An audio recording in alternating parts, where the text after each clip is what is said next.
euthanasia, as it's called, passive euthanasia.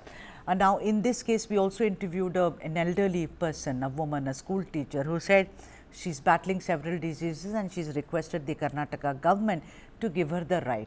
But then while doing that story, we read about what happens. It's a very detailed procedure.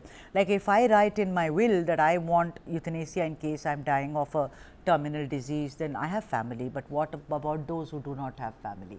Then whose decision, the onus is on who? The doctor, like you are an oncologist, the doctor who's treating me, or someone else, Dr. Radhesham Naik. How will, because considering that you started work on this, Dr. Naik, how will this happen, sir? Thank you for inviting me for this very nice discussion. What you are talking about, that patient requesting to be relieved of her suffering, she is asking for active euthanasia, which means that she wants medical termination of her life. I think that is illegal in India and in most of the countries in the world. There are very few countries which are allowing that. Right now, I think Netherlands is one country which is allowing that. And there, once the patient wishes it and the doctor agrees, I think that is a medical board reviews it and it is done. But in India, it is much more complicated. Number one is active euthanasia is not allowed. So we can only do the passive euthanasia. That means if patient is on life support, we can withdraw that. And in our setup, family is very strong. I think we have to take the consent of the family and the patient also. So it's a tripartite agreement, patient, family, and the doctor. Okay. And for this not to be misused, they have included the clause that two other doctors, registered medical officers, should be agreeing with the decision. Okay. So there is a medical board, which is a primary board, which is in hospital. And there is a secondary board where in-hospital doctors can be there, but there is another. But Dr. Naik, the thing is that if the patient who's terminally ill but is conscious, will you take his or her consent?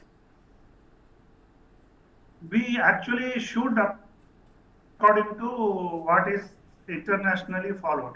Yeah, because actually, you can't. No, if that's what. Yeah, Dr. Naik, I mean, I think that's a very moot point. Will you take his or her consent? In the case of someone who's gone into coma and is not conscious at all and disoriented, then in that case, what do you do? Please explain these 2 points to me, sir. Yeah. So, of course, when patient is in a coma and not able to give the consent, valid consent, we say, in that case, we have to take the consent from the nearest relative. So that is what we have to do. But there can be an advance directive from the patient. There are patients who have cancer who in advance tell us that I don't want to go to ICU, I don't want to have intubation and ventilation. So in such cases, we follow that directive with the consent of the family member. So that will be if patient is conscious, then we must consent the patient and patient's written consent has to be taken. What about, are you going to also involve lawyers in this, because it is a legal question, taking away someone's life with consent? Yeah. Actually, if you look at the international boards, euthanasia boards, the lawyer is a permanent representative. Okay. There is a doctor, there is a lawyer, and there is someone called ethicist. These are people who are well versed in ethics. Medical ethics. Okay, Dr. Naik.